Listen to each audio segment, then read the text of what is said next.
Assalamualaikum warahmatullahi wabarakatuh. Selamat dan semangat pagi anak-anakku sekalian. Gimana kabarnya kalian hari ini? Oke, semoga kalian dalam keadaan yang sehat dan juga bersemangat. Dan tentunya jangan lupa bahagia untuk mengikuti pembelajaran hari ini. Oke, anak-anakku sekalian, hari ini kita akan belajar mengenai lanjutan materi berikutnya ya, yaitu kondisi alam Indonesia. Kita akan mempelajari tentang bentang alamnya, keadaan geologi dan lain sebagainya. Kemudian berkaitan dengan flora dan faunanya. Oke, karena Indonesia adalah negeri kita tercinta, maka sudah tidak asing juga dan kita harus tahu bagaimana kondisi dari Indonesia itu sendiri. Tentunya kalian juga sudah paham, namun kita akan mempelajari satu persatu untuk menambah wawasan kita semua tentunya. Nah, untuk anak-anak yang belum melakukan presensi kehadiran, silakan lakukan presensi kehadiran di WhatsApp grup kelas kalian. Yang pertama, berkaitan dengan kondisi alam Indonesia, peta konsep yang kita akan pelajari yaitu berkaitan dengan keadaan fisik wilayah dan keadaan flora serta faunanya. Di keadaan fisik wilayah, kita akan mempelajari tentang geologi, kemudian bentuk muka bumi, dan keadaan iklim. Kemudian, keadaan flora dan fauna, kita akan mempelajari tentang keberagaman atau keragaman dari flora dan fauna, dan juga sebarannya. Nah, keadaan geologi ini dikaitkan dengan seperti lempeng dan kerangka gunung api yang ada di Indonesia. Nah, kita akan mempelajari satu persatu tentunya. Secara geologi, Indonesia terletak pada pertemuan tiga lempeng tektonik besar, yaitu Indo-Australia, Eurasia, dan lempeng Pasifik.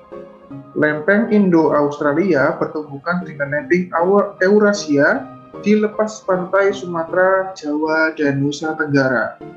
Kemudian lempeng Pasifik ini bertumbukan dengan Eurasia di utara Papua dan Maluku Utara. Jadi di bagian selatan, Indo-Australia ini bertumbukan dengan lempeng Eurasia. Sedangkan di wilayah Papua dan Maluku sana, di utara bagian timur, lempeng Pasifik ini bertumbukan dengan Eurasia. Berkaitan dengan gunung api dan juga gempa bumi yang ada di Indonesia, kita sudah tidak asing lagi dengan kejadian ataupun kebencanaan dari gunung api. Karena gunung api ini tersebar di seluruh sepanjang Pulau Sumatera, Jawa, dan Nusa Tenggara. Gunung berapi di Indonesia ini umumnya merupakan gunung api yang bertipe strato atau gunung api yang berbentuk kerucut tinggi dengan lereng yang curam.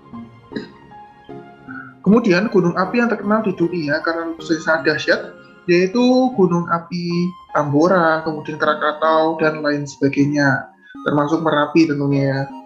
Kemudian yang kedua, gempa bumi. Gempa bumi ini sepanjang pertemuan lempeng Sumatera, Jawa, Nusa Tenggara, Maluku, dan juga di Sulawesi. Jadi tidak asing juga dengan kejadian gempa bumi yang terjadi di beberapa daerah. Kemudian gempa bumi secara umum berdasarkan penyebabnya yaitu ada dua, yaitu gempa tektonik atau gempa yang diakibatkan oleh pergerakan lempeng tektonik, dan juga gempa vulkanik atau gempa yang terjadi akibat aktivitas gunung api. Dan ada satu lagi yaitu gempa runtuhan, yaitu dari runtuhan bangunan ataupun keadaan alam.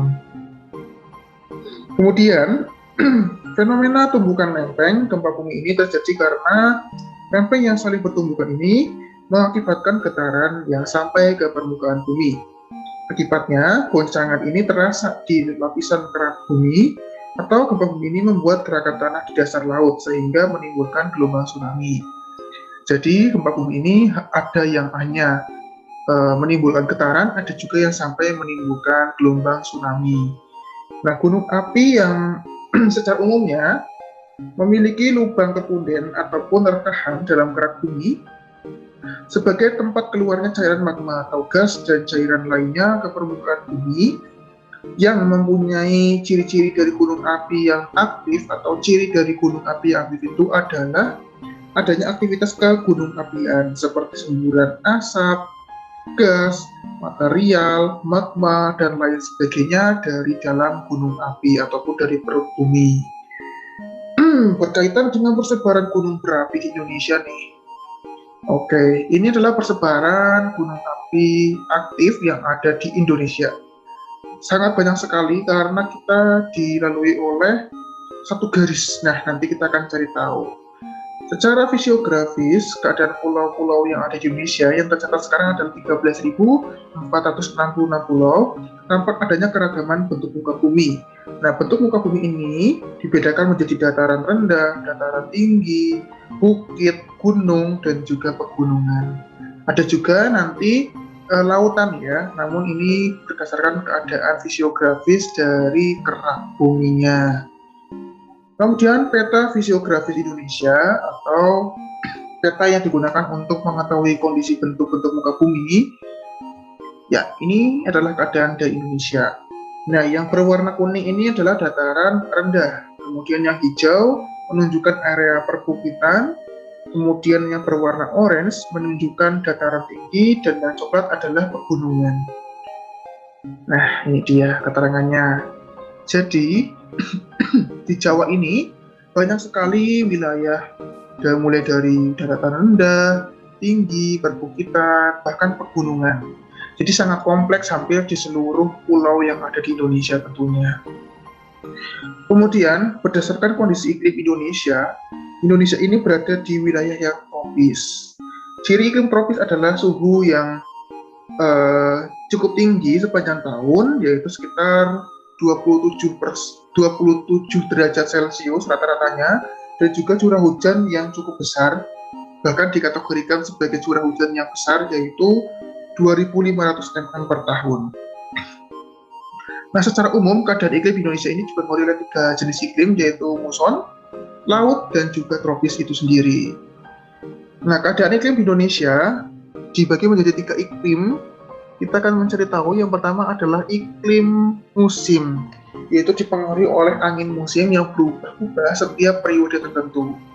Nah, biasanya kalau di Indonesia ini ada 6 bulannya. Nanti kita akan cari tahu.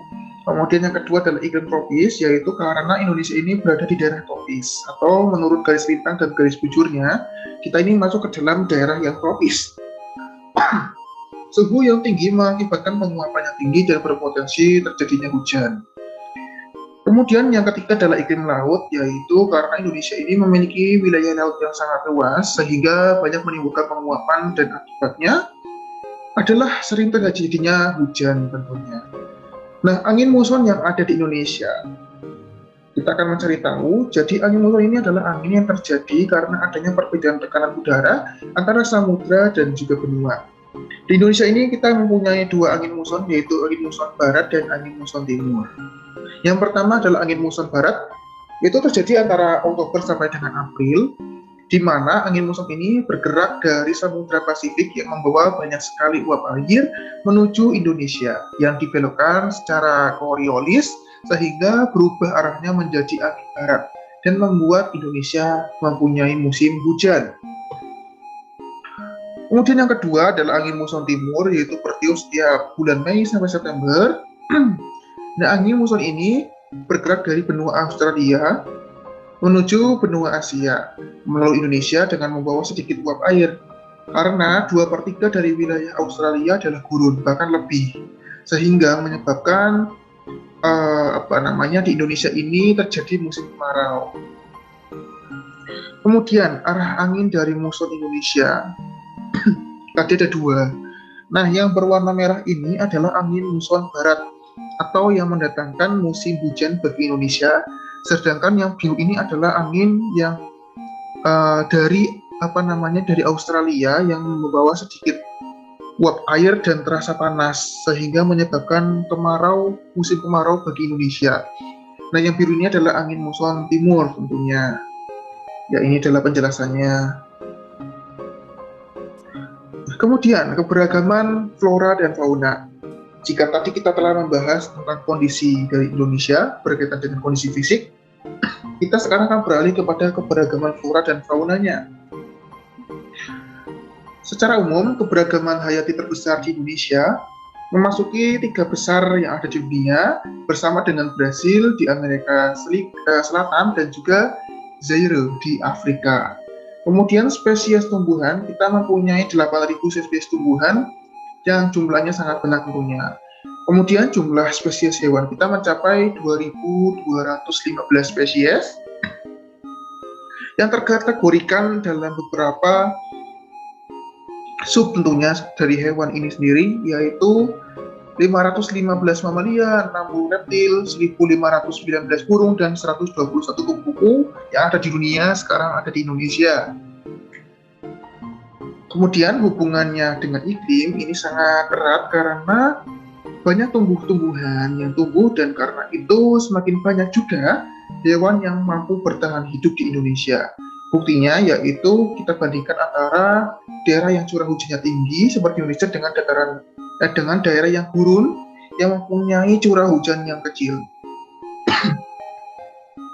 Nah, persebaran flora. Persebaran flora kita kategorikan menjadi dua, yaitu yang pertama adalah kelompok Indo-Malayan, yaitu di bagian kawasan Indonesia bagian barat, yaitu pada umumnya ada di daerah Sumatera, Kalimantan, Jawa, dan Bali.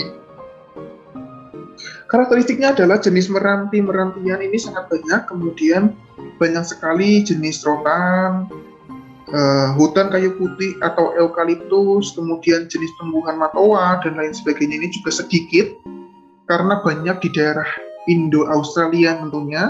Kemudian jenis sagunya juga sedikit, dan mempunyai banyak jenis nangka-nangkaan. Kemudian yang kedua yaitu di kelompok Indo-Australian, yaitu di bagian timur seperti Sulawesi, Nusa Tenggara, Maluku, dan Papua. Karakteristiknya ini jenis merantinya sedikit dan tidak banyak mempunyai jenis rotan. Kemudian terdapat hutan kayu putih. Maaf kalau tadi di Indo-Malayan ini tidak terdapat hutan kayu putih, namun di bagian timur sudah banyak terjadi atau banyak terdapat hutan kayu putih. Namun kita juga harus tahu karena di bagian Jawa juga banyak juga terdapat hutan kayu putih. Namun aslinya hutan kayu putih ini terdapat di kelompok Indo-Australia atau di kawasan Indonesia bagian timur. Kemudian jenis matoa di daerah Papua sangat banyak, dan juga banyak juga tumbuhan sagu, dan nangkanya yang sedikit atau tidak terdapat berbagai jenis nangka. Nah, berbagai jenis flora ini dimanfaatkan untuk memenuhi kebutuhan manusia, baik secara furnitur, bahan bangunan, makanan, dan lain sebagainya. Namun jenis apa saja sih flora yang ada di daerah kita? Nah, untuk tanamannya nanti pasti akan dimanfaatkan oleh penduduk. Nah, silahkan kita review ada banyak atau tidakkah tumbuhan yang ada di sekitar kita, mulai dari tumbuhan kayu, palawija yang untuk makanan ya tentunya, kemudian untuk obat-obatan, bunga untuk pengharum, untuk lain-lainnya, dan lain sebagainya. Tentunya sangat banyak sekali. Sehingga kita perlu ketahui juga potensi-potensi yang ada di sekitar kita. Kemudian berkaitan dengan fauna, kita akan beralih ke fauna. Untuk fauna ini tergolong menjadi 3 bagian, yaitu di bagian barat, tengah, dan timur. Di bagian timur, fauna ini mempunyai ciri-ciri yang sama hidupnya seperti di benua Australia, sehingga disebutlah dengan tipe Australis atau Australic. Kemudian yang kedua bagian tengah. Nah, bagian tengah ini adalah fauna peralihan yang cirinya ini berbeda dengan fauna asiatis maupun australis, jadi setengah-tengah gitu. Faunanya ini juga memiliki ciri sendiri yang tidak ditemukan di tempat lainnya di Indonesia. Fauna ini disebut dengan fauna endemis atau fauna peralihan juga bisa. Kemudian di bagian barat yaitu fauna ini sedikit condong dan banyak juga condongnya ke tipe Asia, sehingga disebut dengan fauna asiatis atau asiatik. Nah, ini adalah garis Wallace dan garis Weber yang membatasi antara fauna bagian timur, peralihan atau tengah, dan barat atau australis, kemudian peralihan, dan juga yang tadi adalah, kita ulangi lagi, adalah australis, asiatik, dan endemis. Ya, untuk urutannya. Nah, garis yang memisahkan fauna Indonesia bagian barat dengan tengah ini adalah garis Wallace, dan yang bagian tengah dengan timur adalah garis Weber. Nah, fauna Indonesia bagian barat. Sekarang kita akan pelajari tipe Asiatik ya, fauna Asiatik yang sebagian umum adalah tersebar di Sumatera, Jawa, Bali, dan Kalimantan. Ciri-cirinya adalah mamalia ini berukuran besar, kemudian terkategorikan reptil, burung, dan ikan air tawar. Nah, ini contohnya. Jadi untuk mamalia sangat banyak sekali seperti gajah, macan, tapir, dan lain sebagainya. Kemudian untuk reptil ada ular, buaya, tokek, biawak, dan lain sebagainya. Nanti anak-anak bisa membaca. Untuk burungnya ada burung hantu, gagak, jalak, elang, merak, dan lain sebagainya. Serta ikan air tawar yang itu adalah asli dari tipe Asiatik, yaitu seperti pesut, yaitu sejenis lumba-lumba yang ada di Sungai Mahakam. Nah, yang kedua, fauna bagian tengah atau Kepulauan Wallace ini mencakup Sulawesi, Maluku Timur, dan juga Timur dan juga Nusa Tenggara. Nah, ini adalah contohnya, mulai dari mamalia, reptil, dan burung. Nah, untuk mamalia yang ada di timur tengah adalah ada anoa, ada babi rusa, kemudian ada juga monyet hitam, kuda, dan lain sebagainya, termasuk sapi dan banteng. Kemudian untuk reptilnya ada biawak, komodo, buaya, dan ular. Nah, komodo ini adalah satu-satunya hewan yang hidup di Nusa Tenggara dan hanya ada di Indonesia. Jadi ini adalah salah satu keajaiban dunia yang tercatat dalam sejarah Indonesia yang mampu mengukir sebagai keajaiban dunia, karena komodo ini hanya tinggal di Pulau Komodo tentunya. Kemudian untuk burungnya ada burung maleo, dewata, raja udang, rangkong, dan lain sebagainya. Nah, sekarang kita beralih ke bagian timur. Di sana atau tipe Australis yang tersebar di Papua, Halmahera, dan Kepulauan Aru tentunya. Nah, ini adalah contohnya mamalia, reptil, dan burungnya seperti apa sih? Nah, kalau ini tadi contohnya ada di bagian tengah ya untuk gambarnya. Maaf, ada sedikit kesalahan. Jadi untuk di sana yaitu memiliki mirip-mirip dengan hewan yang ada di Australia seperti kanguru, walabi, kemudian landak irian, dan lain sebagainya, termasuk kus-kus, kemudian kanguru, dan kelelawar. Untuk reptilnya adalah biawak, buaya, ular, dan kadal, dengan burungnya yang sangat indah di sana, cendrawasih, sinuri, kasuari, dan lain sebagainya. Dan di sana sangat sedikit populasi dari ikan air tawar. Oke, terima kasih. Inilah materi kita hari ini berkaitan dengan kondisi alam Indonesia. Sebagai orang Indonesia tentunya kita tidak boleh lengah dan juga kita harus paham negeri kita tercinta ini, negeri dan alam kita tercinta ini. Jangan sampai kita rusak, jangan sampai kita mendapatkan perlakuan yang tidak baik dari luar negeri, maksudnya dari orang-orang asing, bahkan teroris dan lain sebagainya. Mari kita rawat dan lestarikan keragaman dari Indonesia, alamnya, masyarakatnya, dan segala hal. Kita cintai bersama Indonesia. Merah putih tercinta kita, jangan sampai kita kembali menangis, apalagi saat ini sedang kita berjuang bersama-sama untuk menghadapi pandemi COVID. Harapannya cepat pulih juga untuk Indonesia. Amin amin ya rabbal alamin. Oke anak-anak, inilah materi kita hari ini. Cukup sekian, kurang lebihnya mohon maaf. Jika ada kesalahan nanti kalian bisa benarkan. Dan jika ada yang masih kurang bingung, kurang jelas maksudnya ya, nah anak-anak bisa tanyakan kepada Bapak melalui WhatsApp grup Japri ataupun di Google Classroom.